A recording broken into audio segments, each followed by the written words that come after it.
Hello, ಎಲ್ಲ ಹೇಗಿದ್ದೀರಾ? ಚೆನ್ನಾಗಿದ್ದೀರಾ? ಸೊ ಇವತ್ತು ದಿನ ನಿಮಗೆ ನಾವು ಒಂದು ಹೇಳಬೇಕು ಅಂತ ನಾನು ಈ ವಿಡಿಯೋ ಮಾಡ್ತಾ ಇದ್ದೀನಿ. ಏನಂದರೆ, ನೀವು ನೋಡಿರ್ತೀರಾ, ಈಗ ಕೇರಳದಲ್ಲಿ ಸಿಕ್ಕಾಪಟ್ಟ ಹೆಣ್ಮಕ್ಳು ಏನು ಸುಸೈಡ್ ಮಾಡಿಕೊಂಡು ಇದ್ದಾರೆ ಅಂತ ನ್ಯೂಸ್ ಸಿಕ್ಕಿರುತ್ತೆ ಅಲ್ವಾ? ಇದೆಲ್ಲ ಏನಕ್ಕೆ ನಡೆಸ್ತಾ ಇದೆ ಅಂತ ನಿಮಗೇನಾದರೂ ಒಂದು ಹಿಂದಿದೆಯಾ?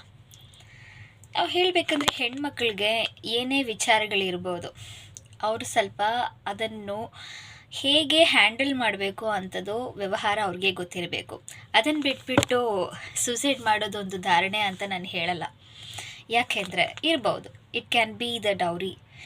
ಎಸ್ಪೆಷಲಿ ಕೇರಳದಲ್ಲಿ ಈಗ ಈ ಡೌರಿ ಅಂತ ಒಂದು ವಿಷಯ ಭಾಳಷ್ಟು ರಾಮಾಯಣ ಕೊಡಿಸ್ತಾ ಇದೆ. ಯಾಕೆ ಹೇಳಬೇಕಂದ್ರೆ, ಒಬ್ಬೊಬ್ಬರು ಮನೆಯಲ್ಲಿ ಈಗ ಹೊಸ ಮದುವೆ ಆಗಿರೋರಾಗಲಿ, ಆಲ್ಮೋಸ್ಟ್ 5 to 6 ಇಯರ್ ಮದುವೆ ಆಗಿರೋರಿಗಾಗಲಿ ಈ ಡೌರಿ ಅಂತ ಒಂದು ವ್ಯವಹಾರ ಭಾಳಷ್ಟು ಏನಂದರೆ ತುಂಬ ಕಾಂಪ್ಲಿಕೇಟ್ ಆಗಿದೆ. ಯಾಕೆ ನಾವು ಫಸ್ಟ್ ಆಫ್ ಆಲ್ ಒಂದು ಮಗುನು ಹುಟ್ಟಿ ಬೆಳೆಸಿದಿ, ಆಮೇಲೆ ಅದನ್ನು ಮದುವೆ ಮಾಡಿ ಕೊಟ್ಟರೆ ನಾವೇನು ಡೌರಿ ಕೊಡಬೇಕು ಅಂತ ಅವಶ್ಯಕತೆ ಇಲ್ಲ. ಇನ್ನೊಂದು ನಾವು ಯಾವಾಗಲೂ ಯೋಚನೆ ಮಾಡಬೇಕು, ನಮ್ಮ ಮಗಳು ಅಂತ ಇರೋಳು ನಮ್ಮ ಮನೆಗೆ ಹೇಗೆ ಲಕ್ಷ್ಮಿ ಥರ ಇರ್ತಾಳೋ ಅದಕ್ಕಂಗೆ ಇನ್ನೊಬ್ಬರ ಮನೆಗೆ ಹೋದ್ರೂ ಅವಳು ಲಕ್ಷ್ಮಿನೇ. ಅದಕ್ಕೆ ಅವಳಿಗೆ ಏನದು ಹೇಳ್ತಾರೆ, ಡೌರಿ ಕೊಟ್ಟು ಮನೆ ಕೊಡಬೇಕು, ಆಮೇಲೆ ಏನಾದರೂ ಗೋಲ್ಡ್ ಕೊಡಬೇಕು, ಚಿನ್ನ ಬೆಣ್ಣ ಎಲ್ಲ ಕೊಟ್ಟು ಕಳಿಸ್ತೀರ. ಆಮೇಲೆ ಏನಾಗುತ್ತೆ, ಹೆಣೆ ಹಾಕಿ ಸಾಯಿಸ್ತಾ ಇದ್ದಾರೆ ಮಗುನು. ನೀವೇ ಒಂದು ಪೇರೆಂಟ್ಸ್ ಯೋಚನೆ ಮಾಡಿ, ನೀವು ಇಷ್ಟು ಕಷ್ಟಪಟ್ಟು ನಿಮ್ಮ ಮಗುನು ಬೆಳೆಸ್ತೀರಾ, ಅದು ಚೆನ್ನಾಗಿರಬೇಕು ಅಂತ ನೀವು ಅಂದ್ಕೊಂಡು ಕೊಡ್ತೀರಾ. ಬಟ್ ಅವರು ಚೆನ್ನಾಗಿಲ್ಲ, ನೀವು ಕೊಡೋ ಡೌರಿಯಲ್ಲಿ ಏನೂ ಮಿಕ್ಕಿರಲ್ಲ. ನಾವು ಈಗಲೂ ಹೇಳ್ತಾ ಇದ್ದೀವಿ, ಡೌರಿ ಅಂತ ಈ ಸಿಸ್ಟಮ್ ಈಗಲೇ ಇಂಡಿಯಾದಲ್ಲಿ ಇಟ್ ಹ್ಯಾಸ್ ಟು ಗೋ ಅವೇ. ಯಾಕೆಂದರೆ ಇದರಿಂದ ಭಾಳಷ್ಟು ಮನೆಯಲ್ಲಿ ತುಂಬ ಪ್ರಾಬ್ಲಮ್ ಆಗ್ತಾ ಇದೆ.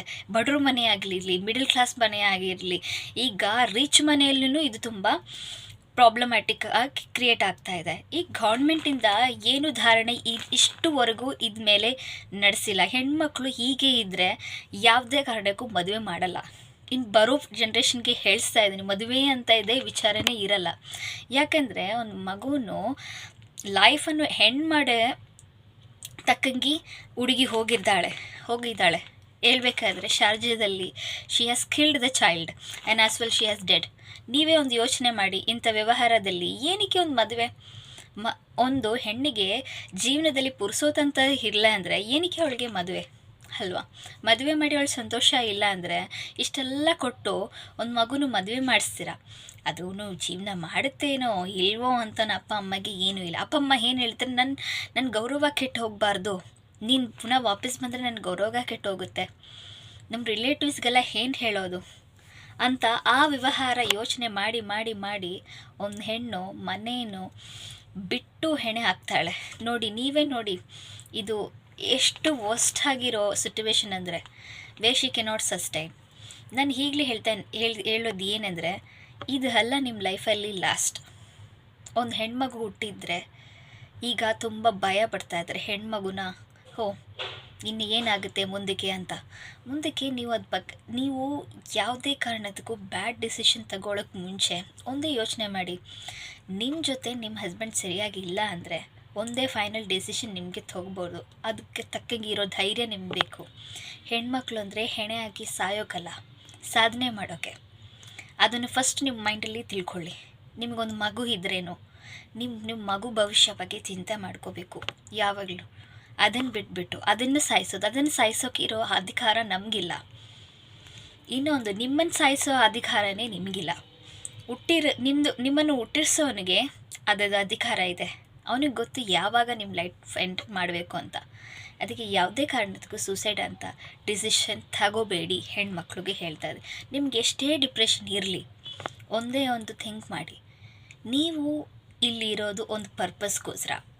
ಆ ಪರ್ಪಸ್ ಏನು ಅಂತ ಕಂಡುಹಿಡಿಯೋಕ್ಕೆ ಫಸ್ಟು ಶುರು ಮಾಡಿ. ಅದು ಗೊತ್ತಾದ ಮೇಲೆ ನೀವು ಹತ್ತಕ್ಕಂಗೆ ಹೋಗ್ತಾಯಿರಿ. ಲೈಫು ಒಂದು ಕಡೆ ಮುಚ್ಚಿದ್ರೆ ಒಂದು ಕಡೆ ಹೇಗಲೂ ತೆಗಿತಾರೆ ಅಲ್ವಾ? ನಿಮ್ಮ ಲೈಫಲ್ಲಿ ನಿಮಗೇನು ಮಾಡಬೇಕು ಅನಿಸುತ್ತೆ ಮಾಡಿ. ನೀವು ಖುಷಿ ಖುಷಿಯಾಗಿರಬೇಕು. ಯಾಕಂದರೆ ಹೆಣ್ಮಕ್ಳು ಅಂತ ಯಾವಾಗಲೂ ಕಣ್ಣಲ್ಲಿ ನೀರು ಇಟ್ಕೊಂಡು ಒಂದು ಮೂಲೆ ಕೂರಿಸೋದಲ್ಲ ಹೆಣ್ಮಗು ಅಂದರೆ. ಹೆಣ್ಮಗು ಅಂದರೆ ಜೀವನದಲ್ಲಿ ಮುಂದಕ್ಕೆ ಬರಬೇಕು. ಅದನ್ನು ಬಿಟ್ಬಿಟ್ಟು ಹೆಣೆ ಹಾಕಿ ಸಾಯೋದಲ್ಲ ಲೈಫ್. ಅದನ್ನು ಹೆಂಡು ಆಗಲ್ಲ, ಯಾವುದೇ ಕಾರಣಕ್ಕೆ ಹೆಂಡು ಆಗಲ್ಲ. ಈಗಲೂ ಹೇಳ್ತಾ ಇದ್ದೀನಿ, ಇಂಥ ತನಕ ಇರೋ ಈ ಸಿಸ್ಟಮ್ ಯಾವಾಗಲೂ ಚೇಂಜ್ ಆಗುತ್ತಾ ಆಗಲ್ವೋ, but we need to leave it as per it. ನಾನು ಈಗಲೂ ಒಂದೇ ಒಂದು ಹೆಣ್ಮಕ್ಳಿಗೆ ಒಂದು ಧೈರ್ಯ ಹೇಳೋಕೆ ಇಷ್ಟಪಡ್ತೀನಿ. ಏನಂದರೆ, ಏನೇ ಆಗಲಿ ನಿನ್ನ ಲೈಫಲ್ಲಿ ನೀನು ಒಂದು ಯೋಚನೆ ಮಾಡಬೇಕು, ನೀನು ಇರೋದು ನಿಮ್ಮ ಅಪ್ಪ ಅಮ್ಮನಿಗೋಸ್ಕರ. ನಿನಗೆ ಯಾವನು ತಂದಾಗ್ತಾ ಇಲ್ಲ. ಅದಕ್ಕೋಸ್ಕರ ನೀನು ಯಾವನಿಗೋಸ್ಕರನೂ ನಿನ್ನನ್ನು ನೀನು ಹಾಳು ಮಾಡ್ಕೋಬಾರ್ದು, ಅದು ಏನೇ ಆಗಲಿ.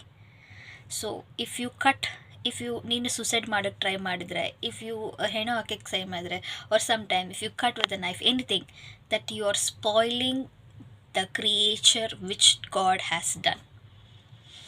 ಈಗಲೂ ಹೇಳ್ತಾ ಇದ್ದೀನಿ, ದೇವರಿಗೆ ಅದ್ಮೇಲೆ ಒಂಚೂರು ಇಷ್ಟ ಇಲ್ಲ. ಯಾರು ಸುಸೈಡ್ ಮಾಡಿಸ್ತಾರೋ ಅವ್ರಿಗೇನು, ನಾನು ಹೀಗೆ ಹೇಳ್ತೇನೆ, that is not the will and wish of the god. So ಒಂದೇ ಒಂದು ಥಿಂಕ್ ಮಾಡಿ ಯಾವಾಗಲೂ ನಿಮ್ಮ ಲೈಫ್ ಎಷ್ಟು ಪ್ರೆಷಸ್ ಅಂತ. ಓಕೆ, ಇನ್ನೊಂದು ಹೇಳಬೇಕಂದ್ರೆ, ನೀವು ಪ್ರೆಷಸ್ ನಿಮ್ಮ ಲೈಫಲ್ಲಿ, ನೀವು ನಿಮಗೆ ಪ್ರೆಷಸ್ ಅಂದರೆ ಏನಕ್ಕೋಸ್ಕರ ರೀ? ಒಂದು ಹಾಗಿಲ್ದೋ ಒಬ್ಬನಿಗೋಸ್ಕರ ನಮ್ಮ ಲೈಫನ್ನು ನಾವು ಹೆಣ್ಣು ಮಾಡ್ಕೋಬೇಕು? ನಮ್ಮ ಲೈಫಲ್ಲಿ ಅವ್ನಿಗೇನೂ ಇಲ್ಲ ಅಂತ ಅಂದ್ಕೊಂಡು ಒಯ್ತಾ ಇರಿ. ಯಾಕೆಂದರೆ ಇನ್ನೊಂದು ನಿಮಗೋಸ್ಕರ ಕಾಯ್ತಾ ಇರುತ್ತೆ ಅಂತ ಯಾವಾಗಲೂ ನೆನಪಿಟ್ಕೋ. ಅದನ್ನು ಬಿಟ್ಬಿಟ್ಟು ನೀವು ಸೂಸೈಡ್ ಮಾಡಿ ನಿಮ್ಮ ಅಮ್ಮ ಅಪ್ಪ ಅವರನ್ನು ಒಂದು ಪರಿಸ್ಥಿತಿ ಏನಂದರೆ ವೆರಿ ಬ್ಯಾಡ್ ಸಿಚುವೇಶನ್ಗೆ ಕರ್ಕೊಂಡು ಹೋಗಿ ಏನೂ ಸಿಕ್ಕಲ್ಲ. ಅವ್ರಿಗೆ ಲಾಸ್ ಅವ್ರ ಮಗು ಆಗಿದೆ ಅಷ್ಟೇ, ಬೇರೆ ಏನೂ ಇಲ್ಲ. ಈಗ ನೀವು ಸತ್ತೋದ್ರೆ ನಿಮ್ಮ ಗಂಡನಿಗೆ ಏನಾದ್ರು ಸಿಕ್ಕುತ್ತಾ? ಇಲ್ಲ. ಅವ್ರು ಇನ್ನೊಂದು ಮದುವೆ ಮಾಡ್ಕೊಂಡು ಆರಾಮ್ಸಾಗಿರ್ತಾನೆ.